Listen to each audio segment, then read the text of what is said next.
नमस्कार, स्वागत है आपका आज के एक और वीडियो में। आज की इस वीडियो में हम जानेंगे भाषा और वर्ण दो आपको इतना बेहतरीन ढंग से हम समझाएंगे।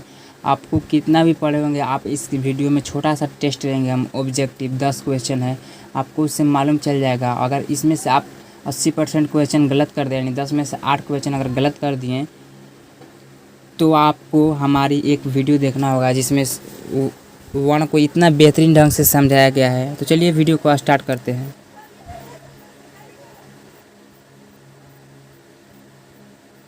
पहला देखिए क्वेश्चन है, कौन सी लिपि दाईं से बाईं की ओर लिखी जाती है। यानी कौन सी जो लिपि है जो दाईं से बाईं की ओर लिखी जाती है। यानी जो कौन सी लिपि है जो दाईं से बाईं की ओर लिखी जाती है। ऑप्शन ए है रोमन, ऑप्शन बी है खड़ोसी, ऑप्शन डी है फारसी, ऑप्शन सी है फारसी, ऑप्शन डी है देवनागरी। कौन सी लिपि दाईं से बाईं की ओर लिखी जाती है। इसका राइट आंसर हो जाएगा ऑप्शन ए फारसी। आप इसका अर्थ बेहतरीन ढंग से समझिए, नहीं समझिएगा तो आपको बहुत दिक्कत होगा।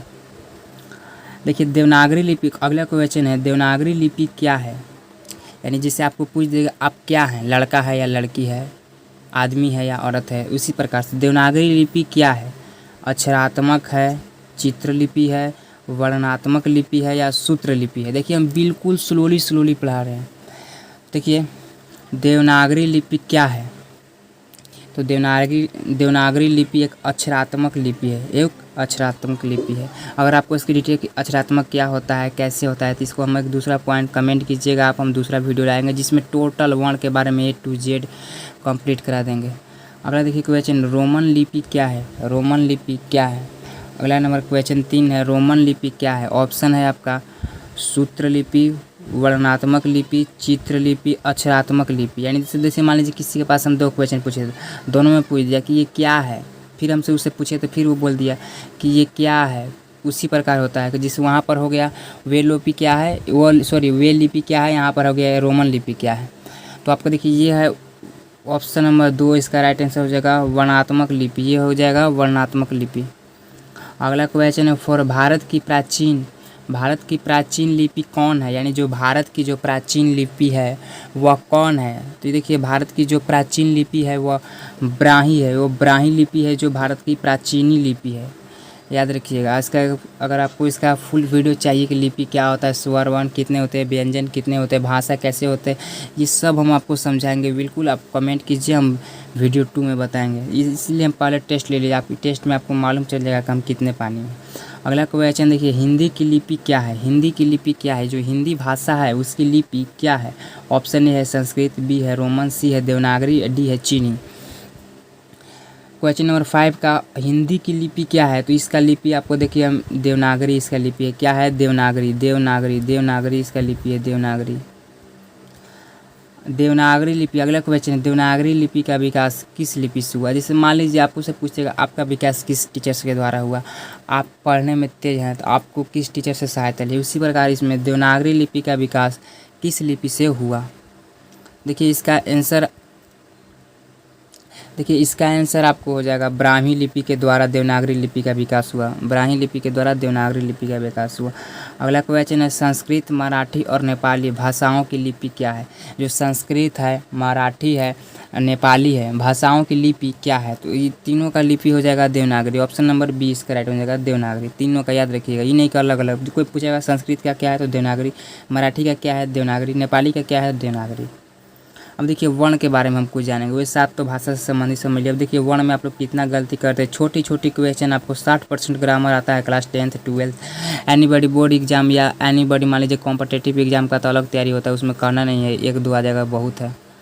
द का उच्चारण स्थान क्या है। द का उच्चारण स्थान क्या है। अब देखिए द का उच्चारण स्थान कंठ है, दंत है, ओष्ठ है या मुद्रा है। अब देखिए इसे किसी को ये भी नहीं मालूम होगा तो कंठ किसे कहते हैं, दंत किसे कहते हैं, ओठ किसे कहते हैं, मुद्रा किसे कहते हैं। इन चारों ऐसे ऐसे टॉपिक अगर आप कमेंट करेंगे तो हम वीडियो बहुत बेहतरीन ढंग से एग्जाम्पल के साथ प्रैक्टिकल में एकदम समझा के आपको कहेंगे। बस आपको कमेंट करने की ज़रूरत है। देखिए हम सट भाग रहे हैं, अब टाइम वेस्ट करने से कोई फ़ायदा नहीं है, बहुत समझा लिए। देखिए द का उच्चारण स्थान क्या है। द का उच्चारण स्थान क्या है। तो इसका देखिए दंत, द देखिए दांत कुछ आप बोल के इसका प्रैक्टिस कीजिए। द देखिए अगला है, निम्नलिखित में से अघोष निम्नलिखित में से अघोष वर्ण कौन सा है। अगला देखिए दो दो क्वेश्चन नंबर यानी 1 का 2 क्वेश्चन नंबर है। इसका ए च, इसका च हो जाएगा, इसका च हो जाएगा। अब देखिए अघोष वर्ण किसी को नहीं मालूम होगा, अघोष वर्ण किसे कहते हैं। देखिए जिसको बोलने से गले में कंपन नहीं होता, जिसको बोलने से गले में कंपन नहीं होता, जिस कंपन नहीं होता है, उसको हम लोग अघोष वर्ण कहते हैं। देखिए अब देखिए स का उच्चारण स्थान क्या है, स का उच्चारण स्थान क्या है, स का उच्चारण स्थान क्या है, तो इसका स का उच्चारण स्थान तालु है। अब देखिए इसका बेहतरीन वीडियो चाहिए तो आप कमेंट कीजिएगा, अगर आप इसको हम प्रैक्टिस करने के लिए बोले हैं। आगे देखिए ई का उच्चारण स्थान, ई का उच्चारण स्थान। आपको अगर ये सब नहीं समझ में आ रहा होगा तो वीडियो में बने रहें, लेकिन हम आपको ये यकीन दिलाते हैं कि अगर कमेंट कीजिएगा तो हम अगला वीडियो लाएंगे तो आपको बेहतरीन ढंग से समझाएंगे। ल का उच्चारण स्थान बताएं, ल का उच्चारण स्थान क्या है, ल का उच्चारण स्थान दंत, ल का उच्चारण स्थान दंत, ल का उच्चारण स्थान दंत। हिंदी में हर्ष व कितने हैं, हिंदी में हर्ष व स्वर कितने हैं, हर्ष व स्वर कितने हैं, हिंदी में हर्ष व स्वर कितने हैं।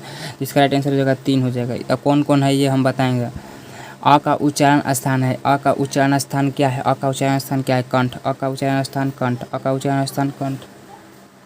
अगला देखिए र तथा री का उच्चारण स्थान है, र तथा री का उच्चारण स्थान क्या है, तो डी है, र तथा री का उच्चारण स्थान डी यानी दंतोष्ठ। अब निम्नलिखित में देखिए मान लीजिए आगे ही क्वेश्चन है, निम्नलिखित में घोष वर्ण कौन सा है, निम्नलिखित में से घोष वर्ण कौन सा है, यानी देखिए स है, ह है, स है, ह है, अ है, ज है। अब देखिए वहाँ पे था अघोष वर्ण, इसमें है घोष वर्ण। अब देखिए अब घोष वर्ण किसे कहते हैं, जिसको बोलने में कंपन होता है, जिसे उसमें था नहीं होता है, उसमें था नहीं होता है, इसमें था होता है, उससे हम लोग कहते हैं घोष वर्ण, उसे हम लोग कहते हैं घोष वर्ण। इसका राइट आंसर क्या हो जाएगा, इसका राइट आंसर क्या हो जाएगा, इसका राइट आंसर हो जाएगा बी हो जाएगा। इसका राइट आंसर ह देखिए बोलने में हो रहा है कंपन। अब देखिए निम्नलिखित में किसका उच्चारण कंठ से होता है, निम्नलिखित में किसका उच्चारण कंठ से होता है, प स ज ख, प स ज ख। निम्नलिखित में से किसका उच्चारण कंठ से होता है, तो ख। देखिए यहाँ पर टेटुआ जहाँ पर ना कोई के फेंकले रहता है ख, वहाँ से इसका आवाज़ क्रिएट हो रहा है। और देखिए हिंदी में अंत अस्त वर्ण की संख्या कितनी है, हिंदी में अंत अस्त वर्ण की संख्या कितनी है, तो इसका देखिए हो जाएगा 4। अब कौन कौन है, अब डिटेल वीडियो में आपको लाएंगे ना तब बताएंगे। Total A to Z grammar 1 घंटा का वीडियो हो सकता है, लेकिन आपको ज़िंदगी भर याद रहेगा। अब देखिए 12वां क्वेश्चन है, यह को किस वर्ण के अंतर्गत रखा गया, क्यों रखा गया, कैसे रखा गया, ये सब आपको चाहिए तो वीडियो में कमेंट कर सकते हैं। इसको हम लोग अ को व्यंजन वर्ण के द्वारा व्यंजन वर्ण के अंतर्गत रखा गया है। तो आज की इस वीडियो में इतना ही। वीडियो पसंद आया तो चैनल को लाइक करें, शेयर करें, सब्सक्राइब करें। तो आज की इस वीडियो में इतना ही, मिलते हैं नेक्स्ट वीडियो में।